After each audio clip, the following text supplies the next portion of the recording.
Yachty, I turn up the party, yachty. I'm feeling like Gucci Cardi. I turn up the party, yachty. I turn up the party, yachty. I turn up the party, yachty. I'm feeling like Gucci Cardi. Use all gas, no brakes. Good evening. Or this is late afternoon, not quite evening, but go ahead. What were you about to say, Earl? Okay, I was saying good evening. My show is typically on Sunday evenings at 6 p.m. So I just excited that you are listening a little bit early today. This is the Chef Geo Soul Show here at Intellectual Radio that will typically be every week at 6 p.m. So I do thank you if I've texted you or called you and told you to kind of tune in early, or that you're just kind of following me and kind of know what my actions are this week. Hey, Earl. I have a special guest here today. Her name is Dr. Natasha Washington. That's Natasha. Natasha. Yes, ma'am. What did I say? Natasha. Dr. Natasha. If we say, put some respect on her name. Hello. Let's get it Dr. right. Natasha Washington, who I will no longer just be calling doctor. Her new name is Captain Natasha Washington. That sounds good. She likes that. So welcome to the Chef Geo Soul Show here at Intellectual Radio. Thank you, ma'am. Thank you for coming. I'm so excited. So I promised you as of last week. Last week I was really nervous about coming back.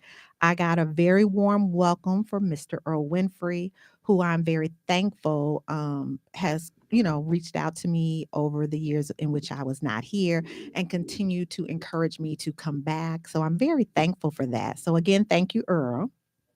And even with my nervousness last week, I was nervous because of the fact that I wasn't sure it was something I was ready to do. I was not sure that I was ready to share as much as expected to be shared once you put yourself on a platform in which you're saying that you're going to talk and give your opinions. There were just a few things that I just don't think I was quite prepared to do, and prepared to not tell all my business, but tell it my business and make sure I don't quite tell everybody else's business while I'm on here, because that might definitely happen. Oh, Lord. Oh, Lord. What have I signed up for? Well, you already know. So I have done different types of videos. And so my friends will come over and I might cook and I might have a video. And I don't make them sign, non-disclosures. Yeah. They know when they come over there, you It's might about be it. We just gonna get down. Yes, you're gonna be on video. And I'm not on social media, so they know they might not necessarily be on Facebook right then. But I am saving all this video footage for whatever I choose to do with it at any point in time. That's good stuff. It's mad. You come into my house, you being filmed, you just smile for the camera, so you already know. When I make the documentary, baby, it's on and popping. Okay. I mentioned documentary because my friend is here as Dr. Natasha Washington, who is also creating a documentary regarding mental health in the Black community. Mm-hmm. Go ahead. Yeah. So ATW Health Solutions is the company that I founded in 2014, right? And so we do a good majority of our work with the federal government on various topics. One of the emerging issues recently that we have been contracted to cover is Black youth mental health. And quite frankly, it was a surprise to many of our staff members, many of our interns, just how prevalent the issue is. I think now we're starting to hear a lot about mental health, but we're certainly not hearing about it specific to certain races and ethnicities. We're hearing about it more in a more global perspective. But the reality of it is that even our federal government recognizes how big of an issue this is within the Black population. And so we just finished up a piece looking at policy. And so we created policy frameworks and some other documents that the federal government will, continue to move along its ranks in their quest to begin to get their arms wrapped around the issue. But in the interim, we've taken a lot of what we have created for them, and just that internal knowledge to carry that forth and make awareness within the community. And that's where the documentary comes in play. Okay, so I want to start this off. Now, I'm starting this off and letting her speak very professionally because she know I'm going to take her out of this doctor. Lord have This mercy. is going to be my girlfriend in a hot minute because I got topics that I like to talk I am about. a girlfriend. I am have- everybody's homegirl. Let's Yes. get that straight. You ain't everybody's homegirl with your funny well, active that's true. self. That is true. That is true. Because you are truly a funny, active person. But I do thank you for being mine. And I have to have her to speak this way in the beginning because I want everyone to realize that there is a seriousness in her documentary. And even though I'm always here having fun, I do recognize the fact that with all the fun that I like to have here and want everybody to tune in for fun, that there's some serious issues going on within our community that we need to address, and that piece that So in 2015, this, our contract is within the most recent year, but this issue being raised at the federal ranks, at the national ranks, actually started back in 2014, 2015. So the Black Caucus raised this issue while Trump was still in office, around what they were seeing with the trends in Black youth and suicide, because historically the Black population has not been associated with suicide. When was the last time you heard somebody commit suicide? Meaning, like, think about years ago. But in recent years, you hear about it a little bit more common than what we heard about it years ago. So when you think about it historically as a people, as a population, suicide and documented mental health, meaning that, there has been a medical professional, right, who has assessed the individual and who has, basically diagnosed them with some severe mental illness that, in particular with suicide, that historically we saw very few cases of suicide in the Black population in general. No, truly, I totally agree with that. And the only reason I was going to say is, I can remember this, and this is, I told you I got to make, I got to make light of something, but at the same time with the heaviness of it. But I can remember when the OJ case was going on, and you can remember OJ being in the Bronco. And I'm sitting up watching it with my son's grandmother. And we, because we used to the TV stayed on OJ all day long. All I would watch is All My Children, One Life to Live, General Hospital. And then I go back to OJ. I start off the morning, with OJ right after Good Morning America. But OJ. And so during the Bronco chase, every Black person I knew, we was calling each other on the phone. I was at the house with her. They was like, doggone well, this man ain't gonna commit suicide. Black folks don't commit suicide. So everybody was very sure when he was in the Bronco during the chase that he was not going to commit suicide because you don't find Black men committing suicide. Absolutely. And so that same thought process is something that has been very prevalent in the research, is that you don't see a lot of Black people committing suicide, and particularly you don't see Black youth committing suicide. But in 2015, the Black Caucus raised this issue up to the presidential. There were some Senate hearings that were held to talk about this emerging issue, because what's happened is that Black children, Black youth in particular, between the age group of 18 to 25, and then you'll see it secondarily between the age group of 12 up to 25. But Black children, you just did not hear about, Black kids committing suicide. However, Black kids were outpacing all other races since 2015. And so, the reason for, the national call to action is to say, what is going on in the Black community in particular, that you would see now Black children or Black youth outpacing all other groups as it relates to suicide. And historically, you had not seen that. And so there are a number of issues that my team has been able to uncover in this. And I'm actually excited to see President Biden and his team, taking a serious look at this. Okay. Yeah. I am as well, seeing as how certain things that I would like to discuss this week. I'm just going to start off with some of the things that we did this week before I mention. how we're going to go back to these children possibly being in a place where they might want to commit suicide, because I want to go back to that. Well, no, let me start off there. Okay. So this past week, or within the last well, no, it's been the past week, because when I left here, at some point I saw on the internet the whole Sesame Street theme park with the two little black girls who were trying to get a hug from one of the Sesame Street characters. I was not sure of the Sesame Street character's name. You know, I can remember Big Bird. Who do you remember from Sesame Street growing up? Groucho. Oscar. Big Bird. Oscar. Yeah.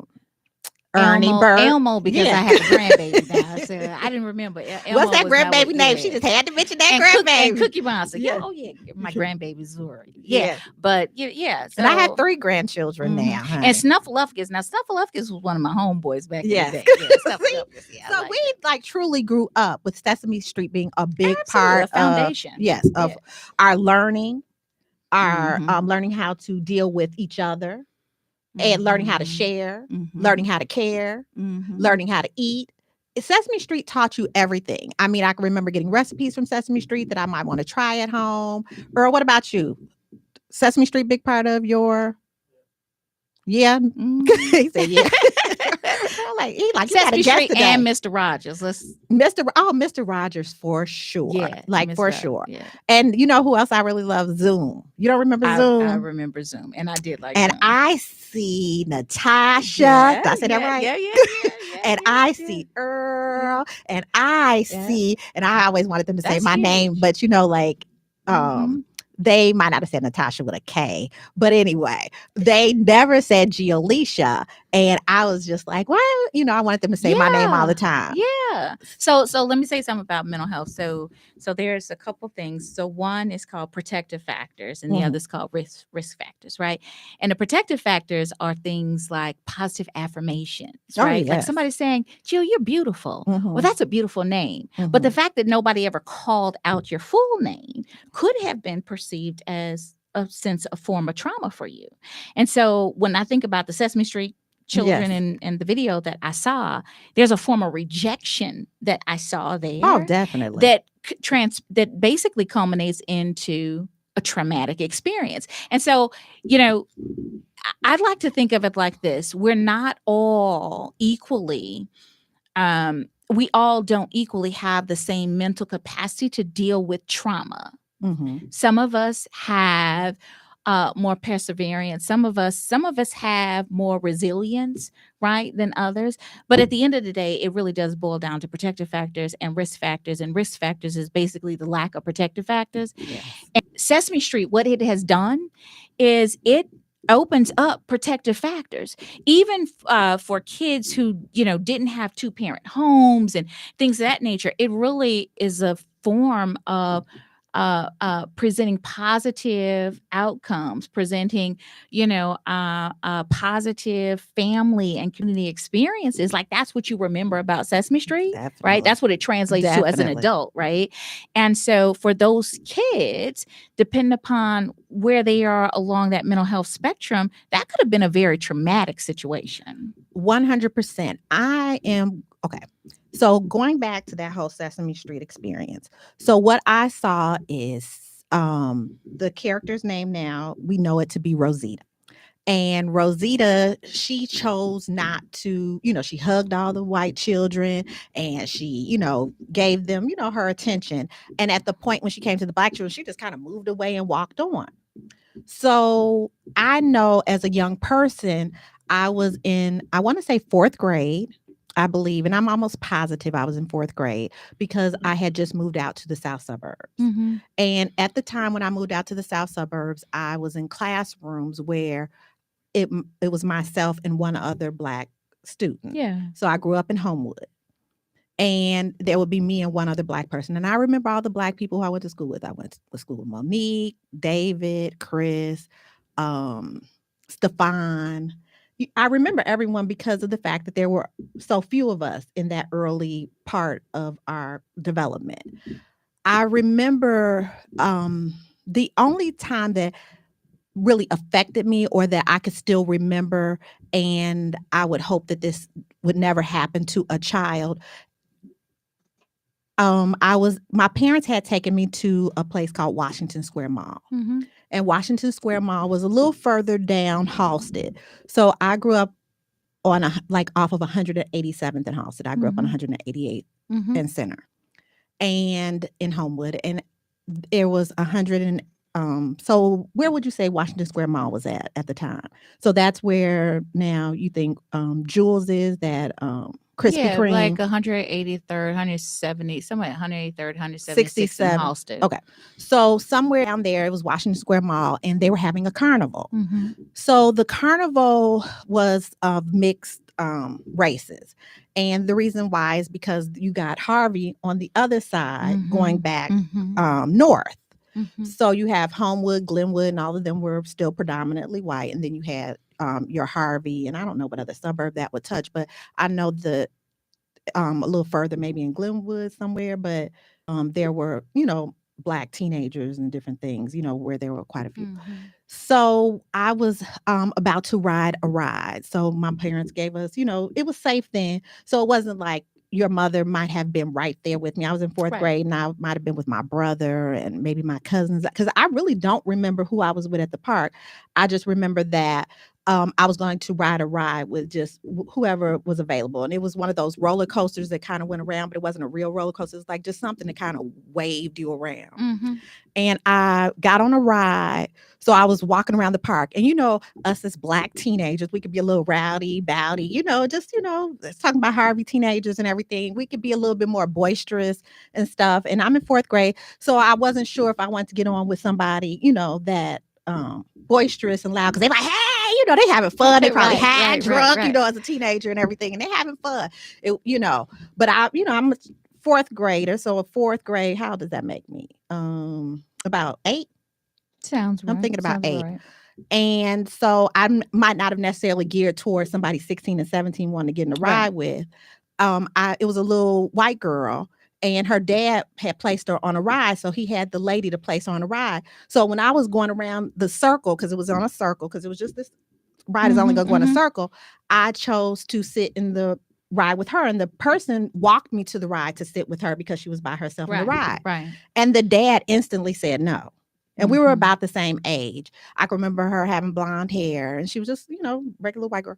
And the dad said no. He would not let them start the ride because he didn't want me in the ride with his daughter. But he wasn't on the ride with her.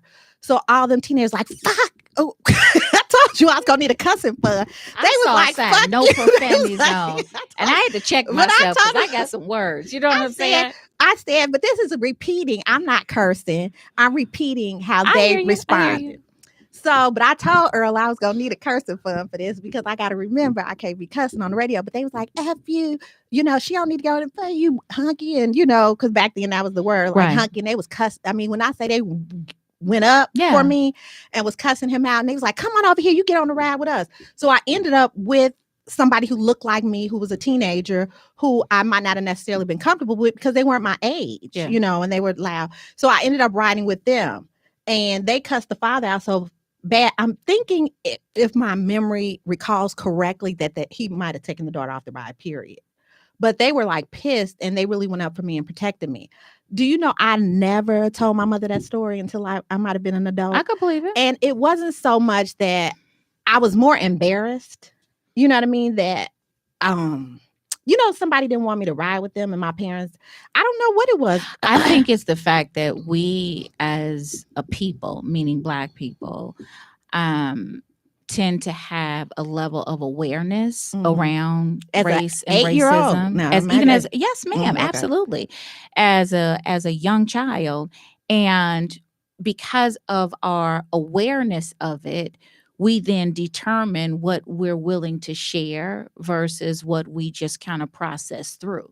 So I think that strong sense of awareness that our parents, I remember, I tell people all the time, I learned about race and racism at the kitchen table because my parents insisted upon making certain that I was knowledgeable about what was going on in the world and that I wasn't sheltered from it, because they recognized that they as parents could not be with me during every second.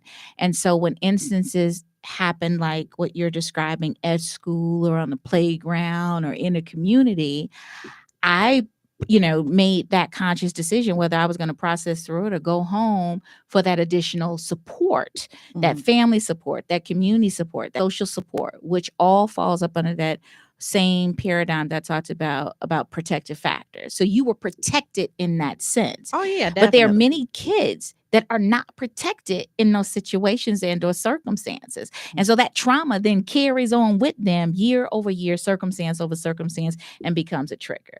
So you tell me this. So, okay, because we had never spoke of racism. I mean, we knew that there was racism because we had shows on television that, said nigga and said, hunky, and, because we watched the Jeffersons, we watched Sanford and Son. So I was not unaware of racial differences. I was not unaware of racial differences even when I went to school. I was not unaware, but there was nothing that my parents sat down and talked to me about, as far as people treating you differently. Oh or no, wrong. my parents were real transparent about that. Like, okay, Natasha, I want you to spell out this word for me. And I'm like, I don't know, 4, 5 years old. And I'm like, what is that word? Discrimination. Spell it for me.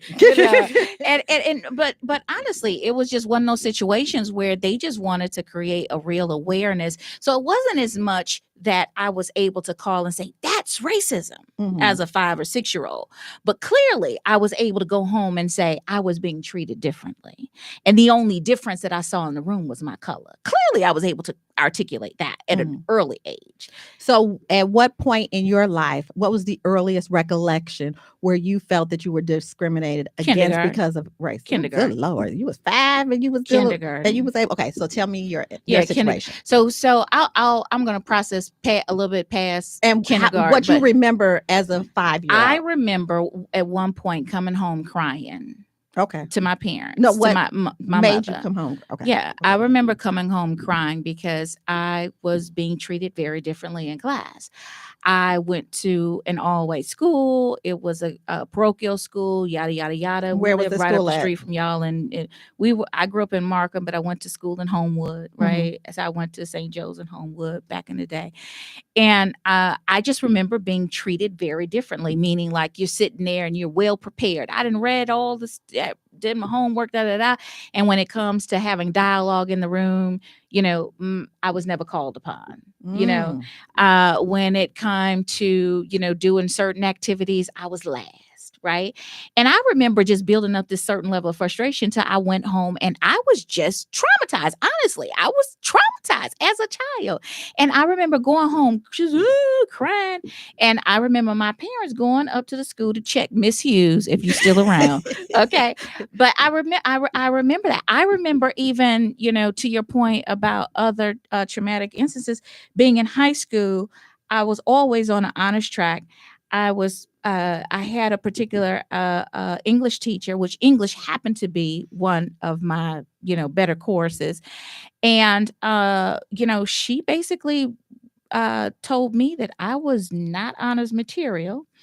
And she kicked me out of her class. She took me down to my counselor's office and told him that this girl is not honors material. How did she get in my class? Well, I realized what was going on at this time. I was kind of going through a coming of age thing. And that's when Crisscross and them came out. You remember that? Yes. And so I went and got me some, what they call them, slick pants or something. No, with all I them can't paint remember, stuff but I on just it. know that back then there was red, black, and green. Yeah, that's fight the power, right. Power to the people. Yeah, I wasn't red, black, and green fight the power, but I certainly was a crisscross color, whatever.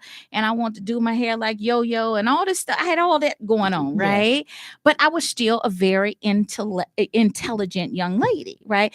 And it was obvious to me that my teacher just could not process all this. That for her, you couldn't be urban and intelligent at the same time. Seriously. And so literally she took me down to my counselor's office, had my counselor put me out of her gifted class. I was on honors track, all classes, right? Mm-hmm. Told him that, she had this one paper that she wrote up and it was all red. I mean, it was just horrible experience, right? I never went home and told my mother.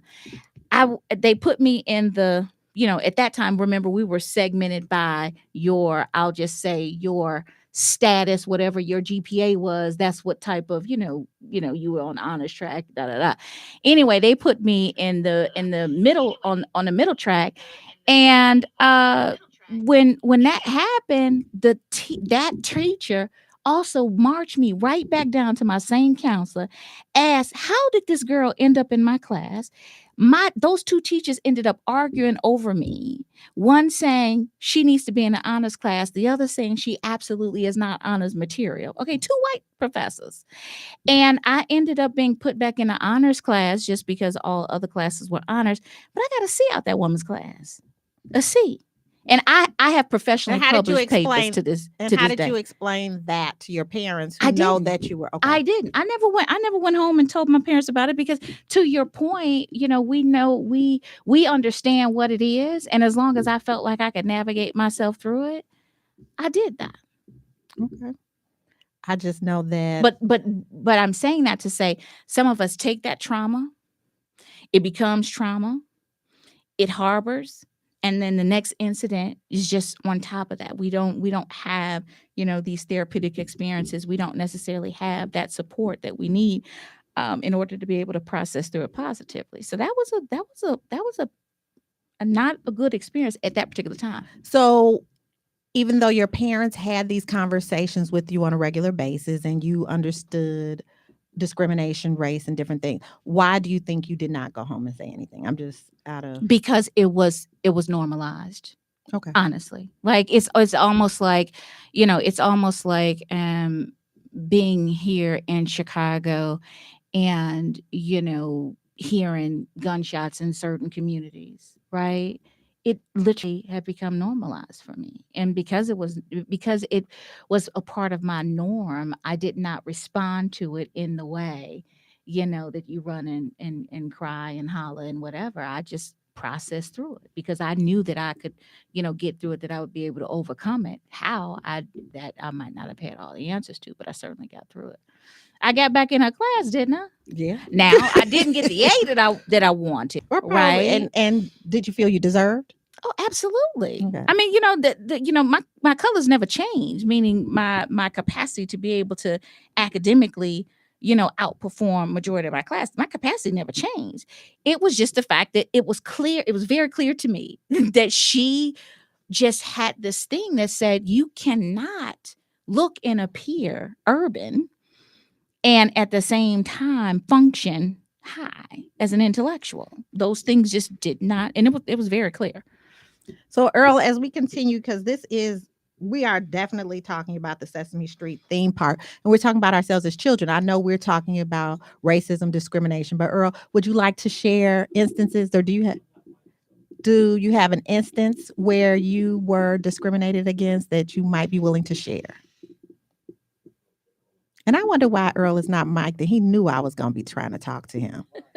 Come on over here. Okay. Let me continue to talk. So Earl can get over here. Earl, she's moving her purse. Okay. So he's going to speak on. You want me to share a story? As a child. I want the young story. Oh, no, I don't have a young story. All my stories are when I'm older. All right. Well, please share. Okay. I worked at this hotel for many years, right? And they used to have the employee of the month, right? And at the employee of the month, they have a big dinner, a lunch, burgers, chicken, fries. And then they would call your name and everybody would clap. And they would go up and then they would hug the general manager and they would hug the HR director with the big, beautiful breast. And this would happen every single month, right? Yeah. So one month, my boss calls me in the office. Lights are kind of dim. He's kind of whispering. He's like, Earl. I'm like, what? He said, you employee of the month. Here you go. He gives me an envelope with a certificate and $100 for the employee of the month. I'm thinking to myself, well, why don't I get the freaking You want to hug lunch? the lady with them big Exactly. Right. I totally Why get ain't get it. the lunch and the chicken and the hot would- dogs and the hamburger and Yeah. everybody clapping and saying, hey, congratulations. Yeah, the positive affirmation. I didn't get any of that. Yeah. I was very pissed off. But I Yeah. never ever got the hug. So the HR director with the big breasts. So I'm curious, Earl, one question. So you said that your experiences, what you can recall, were as an adult as an opposed adult, to being young. I don't remember any younger.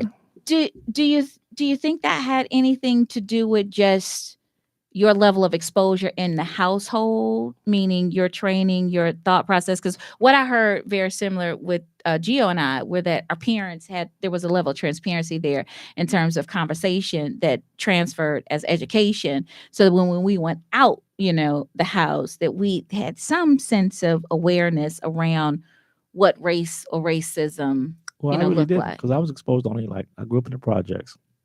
Projects was our world. Right. So I was only around black folks. Yeah. So What it was projects? See, I'm just curious. That's- it was called Abla on Racine and Roosevelt, That's right good by stuff. right by Cigar campus. That's good stuff. And so since I was only, I didn't see white folks until I got maybe in high school. Yeah. I didn't see different races until I got in high school. In grammar school, it was just black folks, and we don't have racism among ourselves. See, that's good stuff because think about it. So we're talking from our perspective of growing up as young children in the suburbs, Yes. where our parents had this awareness of our daily exposure to white individuals, the white community, and the potential of there being race and racism. Whereas he lived in an area where it was all black, Right, exactly. right? And so we didn't have the need to really talk about it because we were the power, we were the people, Exactly, we were the and that people. was it. And That so was that it. is so interesting. But to That's to good your stuff. point, this I have to say. So it's like, in my opinion, we better off left alone. we going back. We when I grew up, we're talking. So right now here at Chef Geo Soul Show on Intellectual Radio, if you'd like to call in, the number is 708-223-8953. Again, the number is 708-223-8953. If you'd like to call in. We are talking about, even though we're talking about our own personal experiences with racism, I guess we're talking about race today because we are talking about mental health and how racism plays a part in mental health. But we are specifically speaking on the Sesame Street theme park. We have not really delved into it. However, we're talking about our personal experiences with racism as children and Earl as an adult not being able to hug that big titty lady. So, Because that was important, Right, and that affected my entire life. But there were so many levels of racism because when I was in culinary school, Earl also spoke to me about a chef who I was really excited to meet, and he had come to my school. And, I was just proud because he had went on to open up a restaurant, which he honored his grandmother in naming. And you had said that you had also told him that he needed to move on because you had been at the Right. hotel longer than him, or what made Exactly. And I told him that, you know what, you need to get your own business, man. Because if you don't, we'll end up just being out the door. I've seen it happen too many times. And that's exactly what he did. Yeah. So definitely we need some type of therapy, some type of training. I wish they would just give us our reparations, There you go. which is truly needed because I've been dealing with racism in America as early as what I recall being 8 years old. Yeah. You recall being 4 or 5 years old and not having any form of mental health funding or So I'm totally with the mental health funding. You're talking to somebody that's in healthcare, but I also think what's very important is getting back to our sense of community. I think the lack of sense of community for us is really what takes away from our resilience and our ability to be able to process through some of these issues. So, and I'm going to use his example of being in this community setting and not really having to ever address race or racism because we were the community, right? We are so far away from that right now. Oh, definitely. And that this is not to take away from, because at the same time, I'm talking tongue in cheek here, because at the same time, I'm a huge advocate of diversity. If it weren't for me being exposed to other races, ethnicities, traveling the world, things of that nature, I don't think that I would be where I am today. I believe that those things very much shaped me, but they play a piece or a particular role in my life, and the other missing piece is that communal piece. And I think that we really do have to get back to that social awareness, that communal support. I'm Black and I'm proud. Yes, ma'am. Say it loud. That right there. Mhm. Yeah, that right there. Like being Black is a positive and a good thing. This is it's our a beautiful crown. thing. Yes, ma'am, absolutely. And the fact that we have gotten so far away from that, because in many instances we don't know who we are. And I'm not talking about anybody in particular that might, but we just don't, right? And it's almost become, in some instances you hear people that are ashamed to even say that they're black. That's what I love. I have my grandbabies. They always sing, and if their mom is watching, maybe she'll have them to call in. Brown skin girl, skin just like pearls. And I started teaching them that very early. And now every time they see me, they always want to sing that song to me. And I thank Beyonce for making such a beautiful song so that we can embody positive music, because there's really not very positive music for Black young women on the radio. And that song is just embodies being positive, loving yourself, loving being brown. So when I think about coming up as a young person, and this is nothing against those of us who don't, who bedside Baptists and don't, necessarily pray. We got that in church. Mhm. Like that's where that communal aspect, even, I'm a 70s child. That's where that communal aspect really came from. And then it transferred to the home. And to me, it appears that the further we have gotten away from that and these settings that, really ignite that fire and promote that, is where we lack the resilience to be able to kind of process through some of these issues. In my community, growing up, so I grew up prior to moving to Homewood. I am from Jeffrey Manor, and Jeffrey Manor is on the southeast side of Chicago. I can remember in Jeffrey Manor growing up. I lived on 99th Street, and big ups to Jeffrey Manor. That's born and bred. I say that I can remember early on. Now, this was younger than fourth grade. I can remember they used to have a carnival in Our Lady Gate of Heaven. Mm-hmm. So every year a carnival would come to town, and you would have to wait for your parents to get together to take you down to the carnival, or, be able to go down there. So kids would come by, and, my mother would not let me and my brother leave off the block. We could go up like one block this way, and then one block up this way, as long as they could see us, even riding a bike. So it was like 2 blocks. We were able to travel within a 2-block radius before we moved from the area. However, there used to be a carnival about 3 blocks down. So Our Lady Gate of Heaven was about 3 blocks down from my home. So my parents would let us walk as a group of children. Now, some kind of way, and this is just, ghetto life, ghetto children, we found somebody. It was a white man who was a part of the carnival who was giving away tickets and giving away money for the kids in the community to be able to go to the park. I watched the show. What was the only because and you keep up with different movies and stuff. What was the movie where it was the boxer who went to prison? Did Denzel play that boxer? And he went to prison for all that time. It was you might know, the boxer who went to prison for a long period of time. He stayed up at night and he didn't go to bed. He did not want to become, a part of the system or a part of, a negative mindset. So he would stay up at night while people were asleep at night. He would do a sit-ups. He was a real famous boxer, and they always had it out for him because he grew up in like a racist part of town, and they sent him to jail. Do you remember the name of the movie? Hurricane? Is it Hurricane? Okay, so I'm thinking the name of the movie was Hurricane, and there was a part in Hurricane, and so in watching this movie, I reflected back, and I'm praying that this wasn't somebody who was maybe misleading kids or abusing kids in any kind of way. So I can remember somebody came and got us and said, they giving out free tickets, and this man giving out, money and stuff and letting the kids go to the park. In Hurricane, there was white men that used to come to the ghetto, to the community, to abuse the boys. So they would give them money. And I saw that, and I was like, I did not experienced that, and I'm praying that this was all positive. But in seeing that movie, I reflected back, and these white people come into this Black community and doing giving away tickets and stuff. And we didn't tell our mother, like, we going down here because somebody is a strange white man who just in the town for, I guess, the 5 days while the carnival is here, is giving away money. We're just like, please, can we go down there with them? And then we going down there, they was like, yeah, this is who we got to ask. He gonna give us some money and give us some, tickets to ride and it was a whole group of us that was going to get money from him. and tickets. And even back then, just sneaky little kids had enough sense not to tell our parents because you're not supposed to be taking money from strangers. You ain't supposed to be taking cotton candy from strangers. You're not supposed to.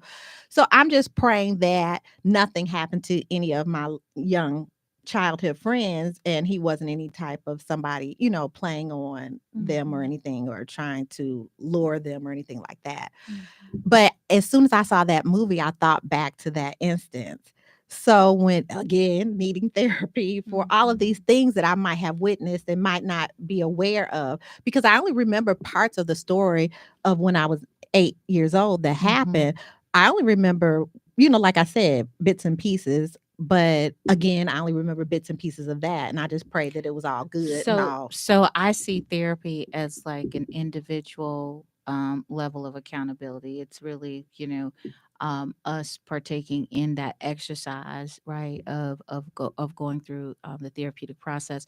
But let's be clear, the hospital and health system has not always done what it needs to do in order to ensure we had a safe place to go. As a matter of fact, in the research that we've recently uncovered, is that Black kids are less likely to be screened as a risk, having risk factors. What that means is, if you remember last time you might have taken someone or went to the emergency department, there's a list of questions that they'll ask you. Definitely. And within those questions, there are questions that are related to your mental status. They'll ask you about depression. They'll ask you about, certain things. And it has been proven that this assessment does not adequately screen in Black children. Yes. And so what that says is that, yes, there's this individual space that we all live in terms of being able to associate or identify where there might be trauma exposures and, our ability to be able to, align with or process through some therapeutic process. But the health and healthcare system also has contributed to this as well. The political system also has contributed to this as well, what we experience and see in our communities. And the fact that you have, yes, ma'am, that's exactly correct. And the fact that you have actual medical assessments, right, that have been proven that Black children are not adequately screened and or, identified through that process is a concern. Wow. That's deep. So going back to this whole Sesame Street theme park, what do you think should happen? How do you feel about it? I mean, so when I saw it, I was like instantly angered. I was just like, those parents were real calm about it because I would have been cussing Rosita out. I'm just built from that cloth. I would have been like, I wouldn't have been able, she wouldn't have been able to walk away that easily. And I know that's not a healthy reaction. But again, that's, that would have been my reaction, because you would have hurt my grandbabies or my son or something. So like, it was just very hurtful. It was very sad. It was very, it's just, what did you think? How did you take it? Yeah, what did you feel when you saw it? I would say immediately, like, sorry just doesn't, cut it. So for an employee or a person, within Sesame Street to basically, admit fault and apologize. You also have to have actions and a series of actions behind an instance like that. And so one of the things that we teach, hospitals and health systems is to go through the implicit bias training, because let's face it, we all have biases. We just all do. Like, we can see people within our own race and have biases about those people just because of the way they're dressed, For sure. and or the neighborhoods that they live in, because there's classism and all the structural, components to this. So, I think that it's important to do things like that will inspire people to start thinking different, because when you start thinking different and understanding your behaviors in a different way, you can create, a new, pattern of behaviors. So there's education and there's training that needs to come behind that to ensure that everybody is along the same spectrum. So what do you think Sesame Street owes these Black children? Because after that video came along, there have been numerous other videos where children have been ignored, Shunned, yeah. shunned. Hmm. So what do you think Sesame Street owes those children, black children, you know, beyond an apology? What do you think the action should be at this point? Yeah, What do it's those children deserve? What do those, what do the people so it's ownership of and color? accountability. Ownership and accountability comes in a many different fashions. So ownership and accountability, comes in the form of monetary reward all the way down to, like I said, education and training. So my thing is that you have to make a really big commitment in issues, towards issues like this, meaning that one-off trainings isn't enough. That you really have to put a system in place that's going to be able to raise the alarm and to keep everybody, in a place of cognizance around, how these issues can impact other people. Or what do you think Sesame Street Park owes the children? What do you think Sesame Street owes black people? What do you think that theme park should do at this point? The first thing is expose and terminate that character. For sure. I mean, her face should be plastered all over the world. But but Ooh. she would end up being a celebrity though, in my opinion. Right. She's gonna be on the Real World or some TV show. Mm-hmm. The Bachelor or something. Anyway, Not the bachelor. expose her, terminate her, and that family needs to get paid. In my opinion. But there were so many other children. If you go to the internet now, they will show you a continuous pattern. And you know what? And they all should get paid. So what about other black children that it just wasn't videoed or caught that might have paid? So if you purchased the ticket or Well, you have proof that you have That's money. what they call a class action lawsuit. Yeah, that's what I say. There you go. Definitely. Well, that's just one reason why we all need reparations, because we all have to deal with so much. Yeah. Since the 1900s, we all need to get paid. Period. As In an my adult racist, when you say prejudice, do you know, I might have told this story here at Intellectual Radio, but I'm not for certain. But when you were talking about prejudices and prejudging situations, I had went into the hospital completely dehydrated. This was back in about 95. Emmanuel was a baby, so he wasn't quite possibly one, or he might have been just 1 year old. I went in the hospital completely dehydrated. When I say I could not even walk into the hospital, I couldn't keep my eyes open. I was really, really sick.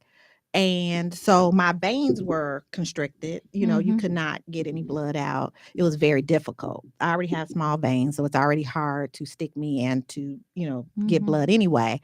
And at this time, by me being dehydrated, it was, extra hard. So I had one nurse, and she kept trying to stick me. And I was like, oh no, you cannot stick me again, because it was too painful. Not only was it painful, it wasn't working. My arm was bruised, had a few little bruises on. I was like, oh, you can't stick me no more. And I'm weak and I can't really stop her.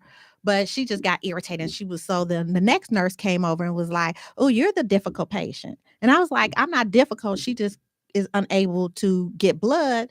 So I don't want to have her sticking me anymore. So when they did get blood, some kind of way, they found that I was super dehydrated. So at that point, they were going to administer IVs. I didn't have health insurance. So I was, the doctor came in, that nurse, another nurse and everything. And he was like, well, you're dehydrated and everything. And I was like, I don't care. You can't do nothing to me. I want to go home, because all I saw was like 5 white people around me.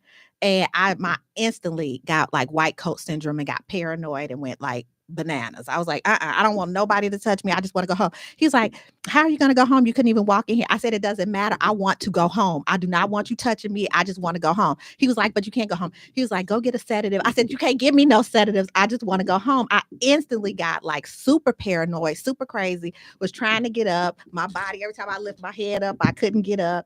And they were like determined to give me a sedative to relax me. The lady was like, just calm down. I said, no, I don't want you to put anything in that. And I was hollering and screaming in the hospital and everything, because all I could see is these white people like killing me and taking body parts. Again, I was dehydrated, but again, just seeing these white faces and no black faces in the hospital. And I'm like, well, how you gonna get paid? And I was like, why would you want to treat me? Explain to me, why do you want to treat me? I'm telling you, you ain't gonna get paid, because I ain't got no insurance. And I didn't tell those people out there that. So I don't want you to treat me. I just want to go home. You know what I mean? It was like, calm down. So the lady, she just kept comforting me, and finally they knocked my ass out. I woke up. and was scared as I don't know what because, of course, I had got my hydration. I had, because they put me to sleep. But I was so paranoid and just instantly because she was already being mean. And then she blamed it on me being a difficult patient. And then I had to see the doctor. And then the doctor's like, they've named me a difficult patient. So then I done went off and proved that I might have been a little bit difficult, but only because I was scared at that point. Mm-hmm. I was at the hospital by myself, my baby's at home. And the person who brought me to the hospital, which was his aunt Juanita, she went back to take care of him. And I was just scared. And I just freaked completely out. And in that instance, I'm just like, So there's a real science behind what's called but the technical term is patient and provider concordance. But basically what I heard you say is that, when I don't see a provider that doesn't look like me or share in my experiences or, these preferences that I have, in life, and most of those come from culture. definitely. Okay. That you actually get better outcomes when you have a provider and a patient that have those similarities. And so what you just described to me is the exact reason why that science continues to prove itself to be true. Because it is evident in a lot of people, the apprehension, the anxiety goes up, so on and so forth. When you don't have someone that you can just connect to Yeah. that says, hey, listen, it's going to be okay. No, take the sedative, but it makes me feel like, no, but here. And that person that's actually talking to you or coaching to you, that you can visibly see and or audibly hear through your experience with them, that you have similarities, right? You come from the same neighborhood. You might have experienced the same schools. Look like you might have practiced the same religion. Whatever neighborhood, you might have experienced the same schools. Look like you might have practiced the same religion. Whatever those things might be, but where there's that connection, the science actually says that there are better health outcomes. Well, So healthcare has to do better is basically what I'm trying to say. But my mother, she did not feel the same way when those nurses were coming to the house to help take care of my father, and they got long nails on. They got too much perfume on, and they scratching their heads with their nails. But and this just far because away. somebody's the same color as you doesn't always necessarily mean that we share the same experience, I'm right? like, dang, so the hospital now, these nurses, I mean, they got nails out to here. They can't even put their hands in the gloves. Did your mother work in healthcare? My mother was a social worker for years. Okay, so your mother understands the hygiene behind that. She understands certain elements. So she'd be in the hospital slurping down, wiping down, cleaning up. No staph infection. She wasn't playing them games. So that's where she don't was put your from. purse on my that's it. Couch. Don't put your especially on no countertops. Take off your shoes. She's which is a whole nother. You can save that one for a whole nother podcast, honey. Yes. In terms of just what we're seeing in this current generation of a workforce. Ooh. And how that transfers, in terms of, safety and healthcare. Lord, like yes, have ma'am. mercy. Yes, ma'am. So, I just want to say, if you have not seen this is to go back to the Sesame Street, because we going, like you said, that's a whole nother podcast. Cash Flow Harlem. You have to watch him. He's on YouTube. He did a video called The Story of How Sesame Street Was Created for Black Children in Harlem. You have to watch him. His name is Cash Flow Harlem. If Earl, could you please put the link if possible? You have to watch this because that video was so good. Let me give you a real example today. Are you familiar with Earn Your Leisure? No. Okay, Are you Earl? You familiar with Earn Your Leisure, Earl? Okay, so you guys have to check out Earn Your Leisure. So basically, Earn Your Leisure is a group of Black guys. They're three gentlemen. They're relatively young. And they have literally, in today's generation, changed the conversation around finance and financial investments. Okay. So, when we went to school, first of all, barely there was a good economics class that, really taught us in a meaningful way. Right. And in particular, taught us anything that we can transfer, meaning like that transferable knowledge in terms of what we did at home, credit, household, managing budgets. They have shifted the entire, and you know how they did it? they bought the culture, this culture. They bought our culture to this whole conversation around finance. And so I'm going to give them a plug real quick because I watch them. I love them. I listen to Market Mondays, one to do to the Wall Street Trapper.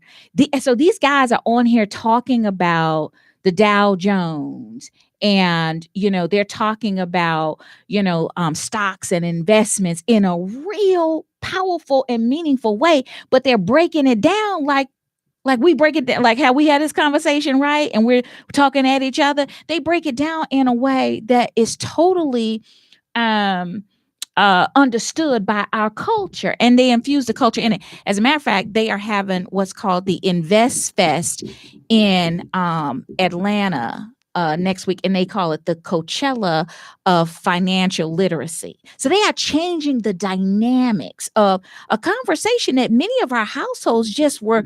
And you were on the phone recently with my attorney, and Yes, you guys I was. that conversation So as well. I was at Goldman Sachs. So I was at a Goldman Sachs conference, and I had an opportunity to listen to Warren Buffett and former President George W. Bush, and I loved both of them as speakers. But I mean, they were like real nuggets. But earn your leisure. So Market Mondays, I listen to their podcast. If you guys are not up on this, give us the link. Send okay, it to so us. So I just gave y'all. I don't know what the link is. I mean, you gotta look for it, but I can look for it. Okay, I gotta spell his name. so earn your leisure. If you go to, it's the EYL Institute, I believe it is. I got to check it out. But anyway, go and check them out. Market Mondays is the podcast that I subscribe to, that I listen to regularly. But they have interviewed pretty much anybody who's got money today and who's done fairly well or has had a journey with their economics, because we were talking about this earlier. In business, it could be very cyclical. You can have a real high upswing and then all of a sudden things plummet, and it's about how you navigate through those times. But Steve Harvey's been on there. There's just a number of different, people that represent our community, where they are making this dialogue and breaking it down in a way that's getting our young folks to start investing early and doing things that we just weren't doing. Yeah, so you got to follow them. And the Wall Street Trapper. Don't forget about the Wall Street Trapper. I have to have him here, but I'm going to have attorney Daryl Robinson. He's going to come and speak on finances and the importance of investing and investing early, and also continuing to invest. I know we're like getting close to that time. Earl doesn't have to throw up his hands today because I'm paying attention. Hey, I want to wrap this up. Please say that again, what you want them to watch and how important it is. Yeah, I'd love for them to check out the Earn Your Leisure. It's the Earn Your Leisure podcast. And hopefully she'll send me the Market. link and Yeah, I'll you share you can check it out on YouTube. But there's Market Mondays is also on iTunes and all the other podcast channels. But check it out if you're interested in finance, interested in investments. I'd hugely recommend them. Okay, I also want you to check out Cash Flow Harlem, the story of how Sesame Street was created for Black children in Harlem. It was amazing. It was awesome. And that is how I started watching Sesame Street. I'm sure that's how you watched it. But when you see that video, it was amazing. And so that's just important. And I got to give my own shout out, because if people with stories and experiences in healthcare, and you're willing to share your story and experiences in healthcare. So we have a virtual network of over 2,800 people, and we focus on Black and Brown communities, because Black and Brown communities have historically not been heard as it relates to health and healthcare issues. And so, believe it or not, the government, pays us to convene groups of people and communities to get their perspectives. And quite frankly, when I started this work over 25 years ago, I remember literally being the only Black person in the room, not just woman, Black person, right? And so I made the commitment 20-some years ago that I was going to change that game. I've done it. I'm still in it. So if you're interested in learning more about that or sharing your healthcare experiences, go to atwhealth.com. So that's A like Apple, T like Tom, W like Washington, and then the word health, HEALTH.com. So please, all these links and stuff that we've given you, you have to get on. You have to follow ATW Healthcare. ATW Health Solutions is the company name. Okay. And how do you follow you on? Are you on Instagram? What type of social media presence do you have? Facebook, Instagram. The easiest way to go is directly to our website. We actually do have a podcast as well. It's called the Patient Partner Innovation Community. So it's the PPIC, and it's real stories about people that have these various experiences in healthcare, and we learn by hearing each other's stories. And so I happened to have an experience back in 2009 where I lost my father to a preventable medical error. And that instance really sparked my sense of urgency around making certain that I was doing what I need to do to represent the community. So check us out. Cool. Earl, please don't wrap me up yet. I got like a few things that I have to say. So I don't want him to wrap me up. I told everyone that I will be here on this platform because I want to share what I'm doing, and I want to share some of the cool things that have went on, in Chicago, and some of the beautiful restaurants you can eat at, and just different cultural things that, we're a part of and just going to. So I did mention J.R. Jordan would be here, and he's one of the smokers. I am personally not a cigar smoker. So when I say we, I just say we as in we the people. When I say meet, I mean meet them. I'd have met them or was introduced to them via social media. Some people, this like people saying they friends with people on Facebook. So when I say we are smokers, I am definitely not a cigar smoker. This is a real cigar smoker sitting next to me. And I'm talking about not flavored cigars. I'm talking about the real deal Holyfields. This is a culture, and this is a part of them relaxing. This is a part of your meditation process. But this week, a friend of ours hosted a wonderful event. All shout out to LB. Yes, LB baby. And what is it called? So it was Chicago. No, not that. What is his LB? LB is, remember his logo was first. Well, Smoke Squad. Smoke Squad. Yeah. So he is a part of Smoke Squad, but he has something. It's called Smoke Out. That I don't know. Okay. I don't. Yeah. So LB it hosted an event, and I'm trying to get to it. It was called Chicago Cigar Week. And from Thursday all the way to today, my girl right here sponsored this event. She was one of the sponsors. Yeah. Who sponsored? So let me tell. So can I say real quick? Oh, no, I want you to say, 'cause that's like, you know more about cigar world. I do happen to like a good cigar every now and then, and so when you think about months ago, they came to me and said, "Oh, hey, Natasha, will you sponsor this event?" And I was like, "Oh no, because that don't match my brand, right?" Because I'm in healthcare, and and you want to be very cautious about how you really put your brand out there. But here's how the Lord does things. So within about a month, listen to this. Girl, so what you gonna say? So within about a month's time, I got a call from the folks in DC, and they said, "Hey, listen, we need people on this particular, what we call technical expert panel." So it's like a focus group, a paid focus group. We need people that basically are smokers to be a part of this. And my team, we got a database of over 3,000 people. We connected to all these different people, and we could not find anybody who says they smoke, right? And so I said, okay, let me connect you with somebody. I connect them with him. And then immediately we got a slew of people that we were able to actually put into that program. I say this to say that the way in which I do this work is to make it appealing to all people, because historically what has happened is that folks aren't trying to recruit your grandmama that's down at the casino to be in research. Okay. And so when COVID came out and everybody was hollering, I was going to say another word, but I remember your thing. Everybody was hollering about, has this been tested and how many Black people have been involved? That's the work that we do. So honestly, I have to go where we are.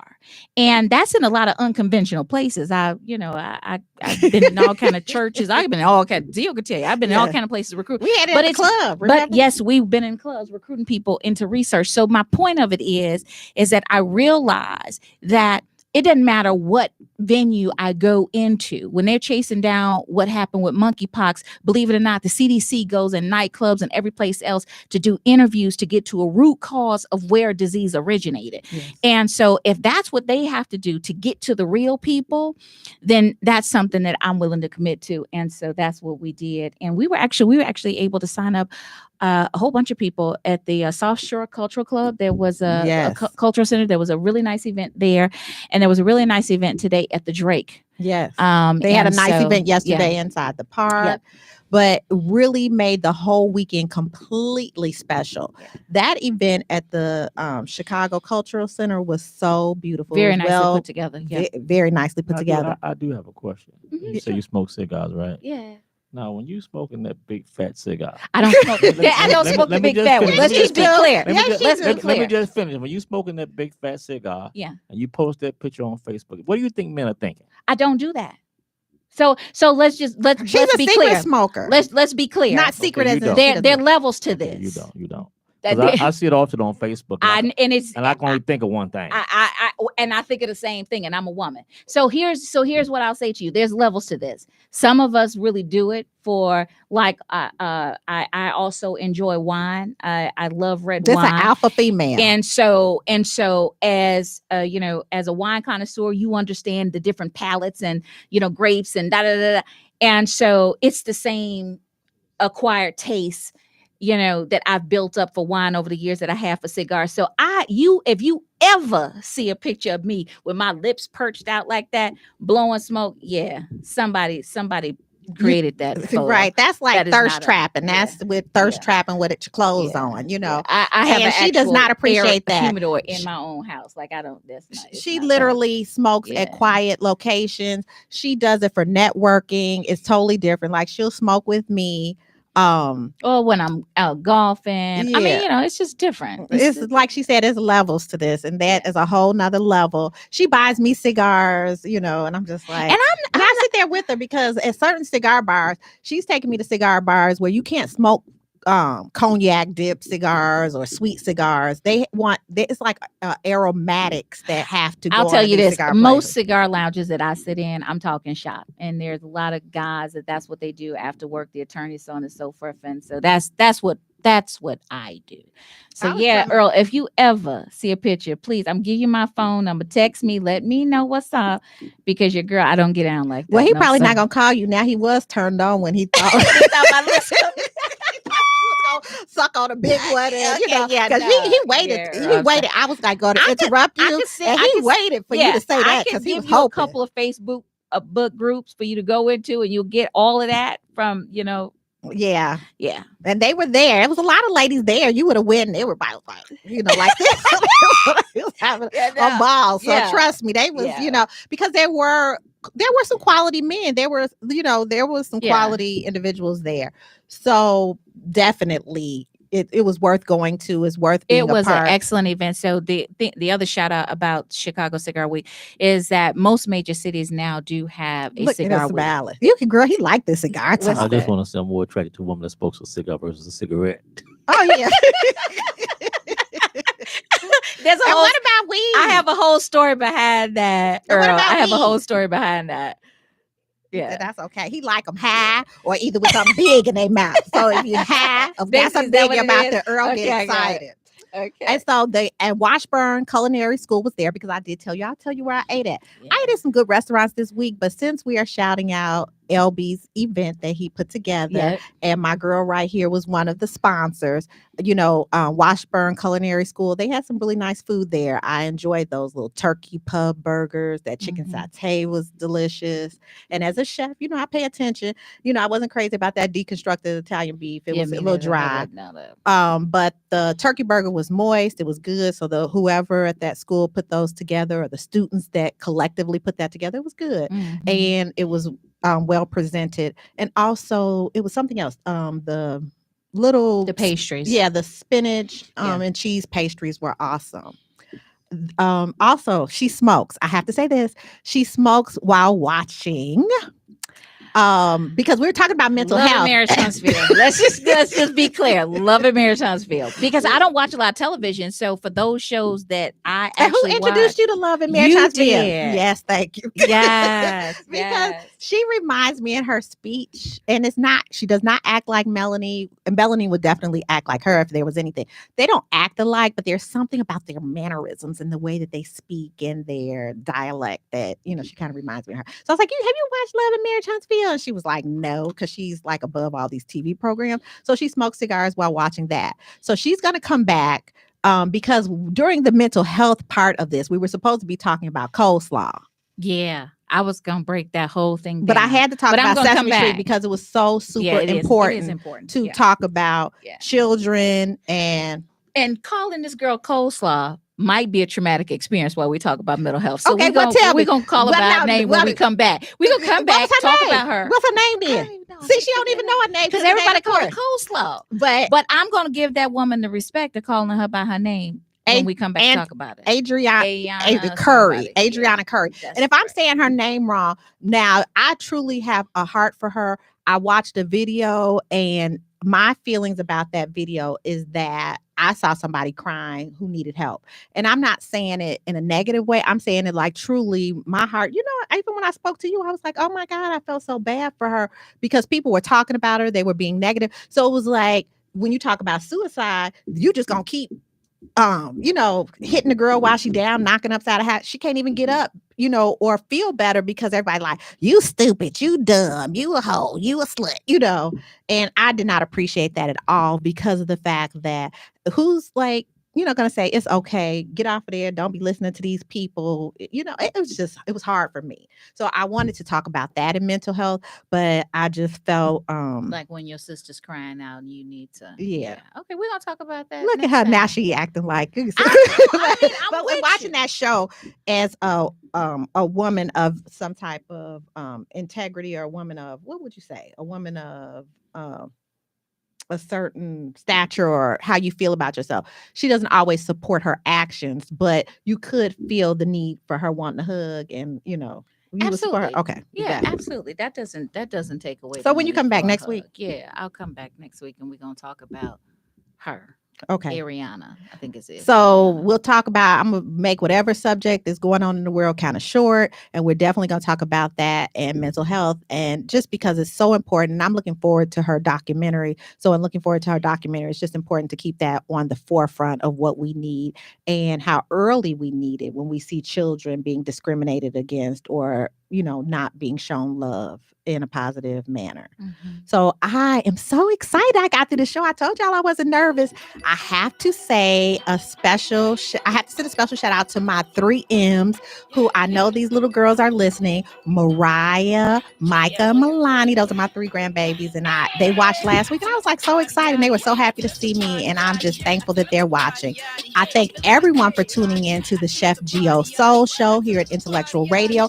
I thank Dr. Natasha Washington for coming out. And say hi to your grandbaby too now. Hey, Zuri. Because I know she's going to look at it and be like, that's my grandbaby. That's my baby.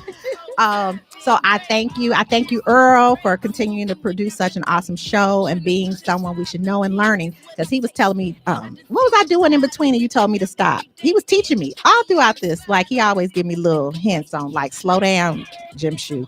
So I'm just extremely excited to be back here at Intellectual Radio. I thank everyone for listening. Please tune in next week. She says she's going to come back. I pray she does. She's so awesome. She took me out to eat before this and to, get me unwound and stuff like that. Yeah, we spent some really great girl time, and we have been all weekend. So I thank you for that. Again, tune in next week to the Chef Geo Soul Show here at IntellectualRadio.com. If you'd like to call in, the number next week is 708-223-8953. You can find me on social media platforms at Chef Geo Soul. Thank you, and tune in next week. Thank you, girl. I'm doing me, that's what I do. Meeting my goals, that gets me through. Grinding all day, no sleeping at night. Victory stands with sacrifice. Who ever thought that it would be me? I didn't choose. I was a dream, but dreams turn into reality. Not the scripted ones, actuality. Vision boy cover 7 seas. I'm high water, no gravity. Nothing can stand in my way. I really am destined to slay. No more L's, just W's. If I put up the shot, that's game. Yeah, yeah. I turn up the party, yachty. I turn up the party.